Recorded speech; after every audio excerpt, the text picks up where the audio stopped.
tenían como ya proyectado, y por eso las bajas en la cantidad de veces que la Fed iba a bajar la tasa, quedando en solamente 2 para este año, algo que muchos decían que ya estaba descontado. Vamos a hablar de todo esto, de esta introducción, con alguien que nos puede unir todos estos temas: economista, docente, especialista en mercado, referente del mercado de capitales también. Ramiro Tosi está con nosotros. ¿Cómo estás, Rami? Hola, buenas tardes, Santi, ¿cómo estás? Bien, bueno, ahí teníamos este abanico que se abre con las lecturas del dólar y de cómo está el mercado y de qué es lo que pasa en el exterior. Si querés, vamos con los temas de la semana, que seguramente van a tocar algo de lo que abrimos en la apertura.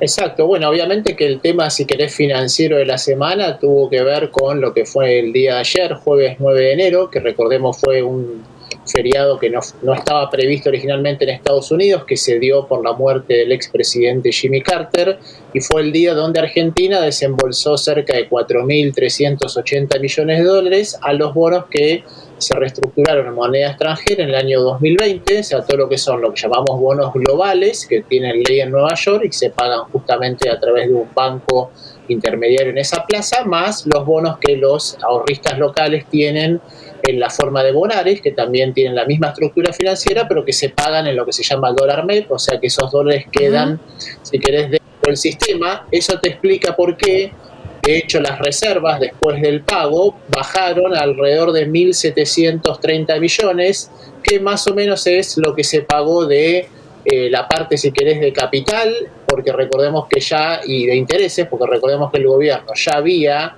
girado previamente unos 1.050 millones en octubre al banco que hace intermediario en los pagos para dar certidumbre, digamos, de ese pago a los inversores del exterior, con lo cual te diría que las reservas no se afectaron tanto y el gobierno lo que buscó fue justamente morigerar esta caída con, recordemos, el dato de fin de la semana pasada, que fue el repo, esa operación financiera que hizo el Banco Central con 5 entidades del exterior por 1.000 millones de dólares, más una performance bastante positiva que está teniendo el Banco Central en estos primeros días de enero de compras de divisas en el mercado de cambios, que acumuló más o menos 1.740 millones, o sea que más o menos entre lo del repo y las compras de divisa anuló lo que fue esta caída inicial de las reservas por el pago de deuda. Ahora lo que habrá que ver en las próximas jornadas es los que recibieron acá en Argentina esos dólares en sus cuentas comitentes, que la mayoría lo va a haber reflejado de hecho hoy.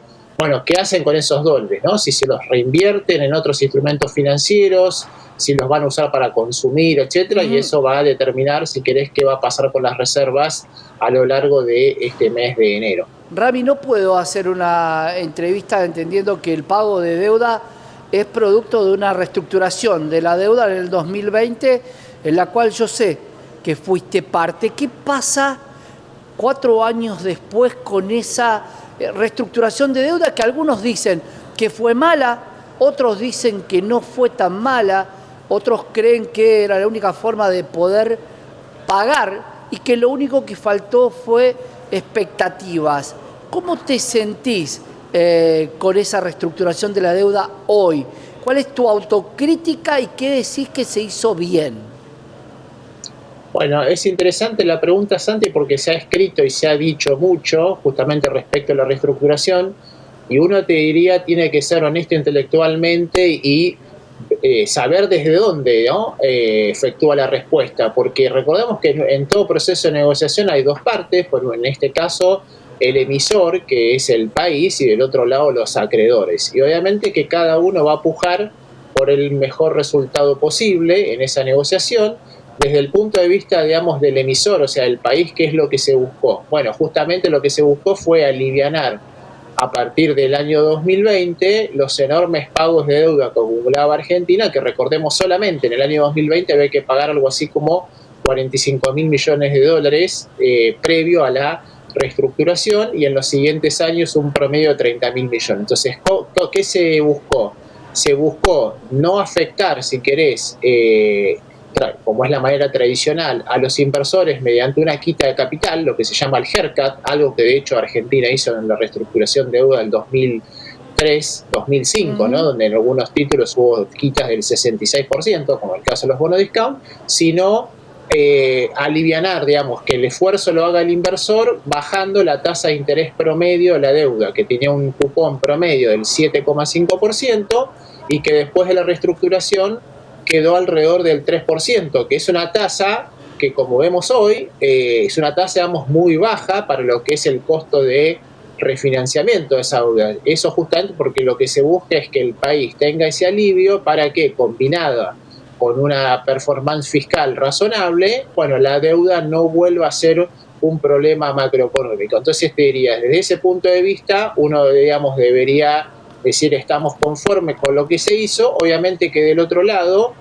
¿qué te van a plantear los inversores? Bueno, me dejaste con títulos con una tasa de cupón muy baja que genera poca renta en dólares, entonces de alguna manera ese título se transformó como más que en un bono, en una acción, ¿no? Porque todo el upside o todo el potencial de crecimiento estaba vinculado justamente a que Argentina mejore su posición fiscal y eso mejore el precio de los títulos, que es efectivamente lo que pasó el año pasado, ¿no? Cuando los títulos pasaron de cotizar cerca de 35 o 40 dólares a los 70 dólares que estábamos viendo hoy. O sea que en realidad, digamos, una de las críticas que se hacía antes era condicional a lo que uno siempre tiene que buscar después de una reestructuración de deuda, que es volver a tener cierta disciplina fiscal. Ahí, pensando en el riesgo país que tan marcado había quedado en estos 1.100 puntos con la reestructuración de la deuda, faltó fuerza política. Si lo hubiera hecho un gobierno más de derecha o un gobierno como el de Javier Milei, esa reestructuración de deuda hubiera tenido el efecto que ustedes buscaban, que era bajar el riesgo país por debajo claramente de estos 1.100, pero finalmente, por situaciones de la economía argentina, también terminó escalando casi hasta los 3.000.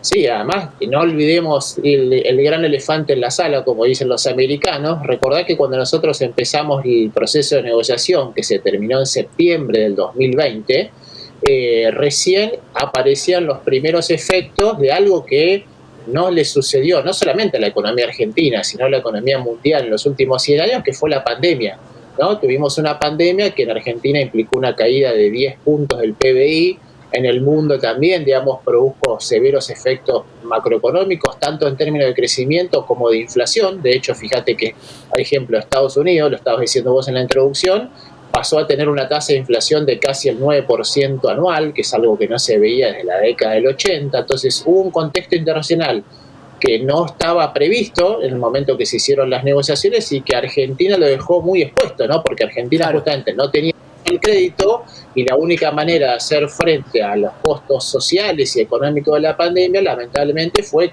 recurriendo a lo que ningún economista probablemente quiere, que es al financiamiento monetario, ¿no?, del Banco Central al Tesoro.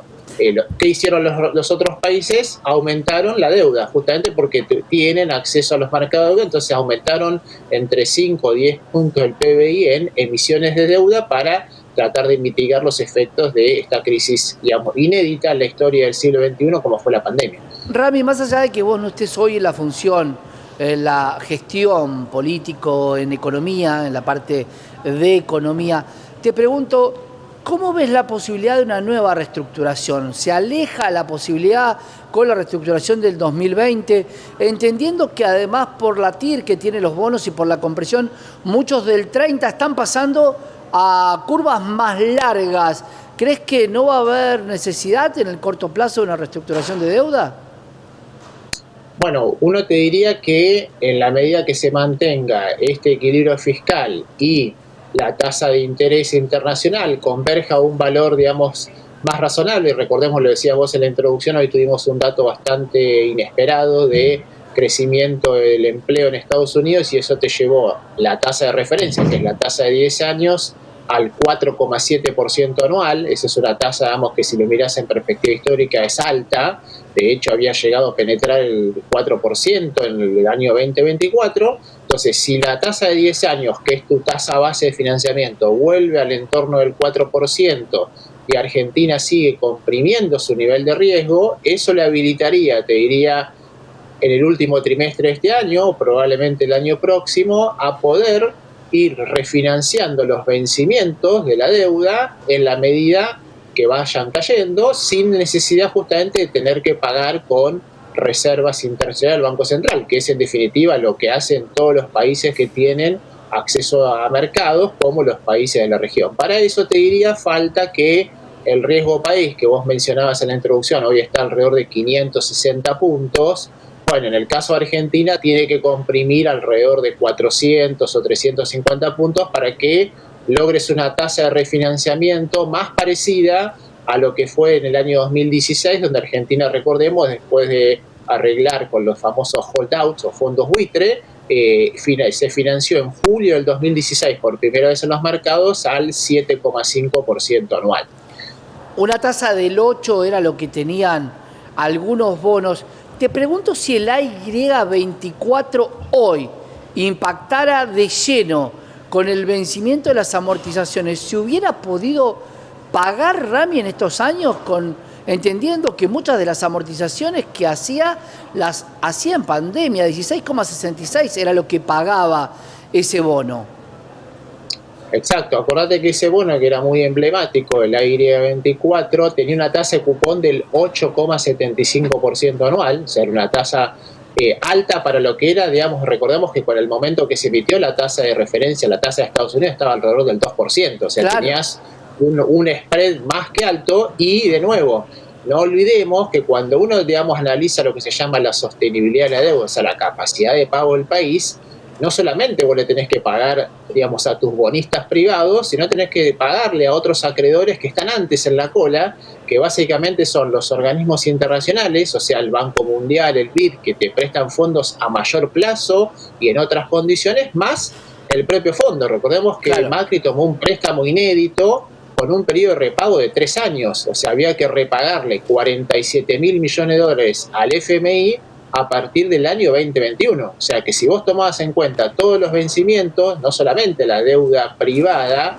claramente, digamos, Argentina no tenía capacidad, incluso antes de la pandemia, de afrontar todos los vencimientos en moneda extranjera que tenía comprometidos. Te saqué del tema semanal, pero sos la única persona que puede responder por tu capacidad y por ser parte en su momento del Instituto Argentino del Mercado de Capitales, un responsable de ese sector, de entender, porque la frase "los ricos siempre ganan" es así. ¿Qué pasó con un tenedor en el 2019 de una AY24 a precios de hoy, entendiendo la variación del dólar? Pero medilo en dólares. ¿Cuánto perdió realmente los que hoy pensaban llegar con un bono que hoy ya estaba cancelado y que en todo ese recorrido llevaste dólares más 8,75 anual?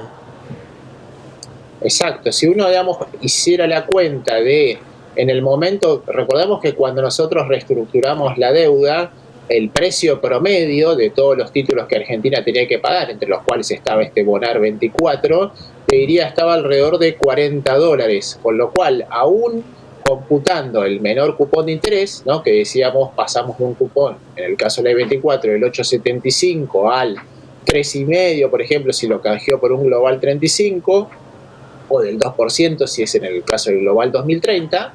Bueno, hoy el inversor, digamos, si pudo, como siempre decimos, ¿no?, si uno puede esperar, siempre tiene más chance de recuperar la inversión que si sale apenas se reestructura. Lo mismo le pasó, y se deben acordar los más memoriosos, cuando Argentina en el año 2001... Exacto, acordate que el BODEN 2012, el BODEN 2013 empezó a cotizar al 37, 38% sí, de paridad, y a los 3 años ya estaba en el 90%. Entonces, siempre, digamos, cuando uno sale en las circunstancias más adversas es donde enfrenta, bueno, las peores condiciones, ¿no? Es cierto que el que se quedó con el famoso RG12 del BODEN 2012, parte de la reestructuración de ese 2001, terminó ganando mucho más de lo que tenía en dólares.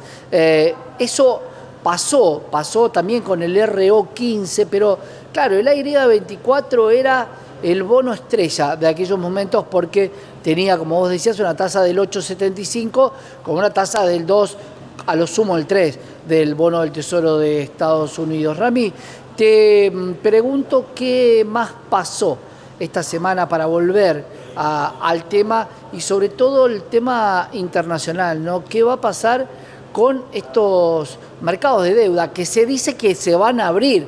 si Argentina baja el riesgo país. ¿Eso está prácticamente cerrado? ¿El mundo necesita colocar el dinero en algún país? Bueno, vamos por parte. En lo local, aparte de la noticia, digamos, que recién decíamos de el pago de la deuda, tuvimos la publicación por parte del Banco Central de su, si querés, encuesta mensual, lo que se llama el REM, donde se le consulta a los mayores, digamos, analistas y bancos del mercado sus expectativas. Y ahí lo que sorprendió, si querés, de alguna manera, son dos datos. Primero, respecto a la tasa de inflación, hay nuevamente una caída bastante pronunciada respecto al relevamiento de noviembre en la inflación prevista para los próximos 6 meses, más allá del dato de diciembre que está en el 2,5%, en la mediana de las expectativas. Si vos mirás el sendero de inflación hacia adelante, la mayoría prevé ahora que a partir de abril de este año ya el número de inflación sea menor al 2% mensual. Y del lado del crecimiento del producto, del PBI, también hubo un ajuste bastante importante en lo que es la estimación para 2024, donde ahora se proyecta una caída del 2,6% en lugar de ese 4% que venía hasta hace meses atrás, y para 2025 se prevé un crecimiento del 4,7%. Después, la noticia, digamos, de la semana, vamos a lo internacional, justamente tiene que ver con este dato que todos estaban esperando del mercado de trabajo en Estados Unidos, que lo que te mostró es que la economía, digamos, es una buena noticia si querés, a veces algo contradictorio, ¿no? Porque es una buena noticia para la economía, pero una mala noticia para los mercados. ¿Por qué? Bueno, porque te muestra que la economía sigue creciendo, sigue robusta, y entonces eso aleja la posibilidad de que la Reserva Federal baje su tasa de interés en su reunión de marzo, que es lo que esperaba el mercado. Ahora las expectativas se corrieron y ahora lo que se espera son esas dos bajas que vos mencionabas antes, pero recién la primera baja en el mes de julio, con lo cual, ¿esto qué quiere decir para nosotros? Que esta tasa que decíamos nosotros, la tasa de referencia de 10 años, la vas a tener por arriba del 4%, por lo menos durante todo el primer semestre de 2025. Sin duda, habrá que bajar un poco entonces el riesgo país para luego acoplarse con la baja de tasa. Rami, como siempre un placer, y la explicación clara de lo que fue la reestructuración de la deuda en momentos donde, claro, quien cobra la renta y la amortización se olvida de dónde viene el origen de las cosas. Gracias.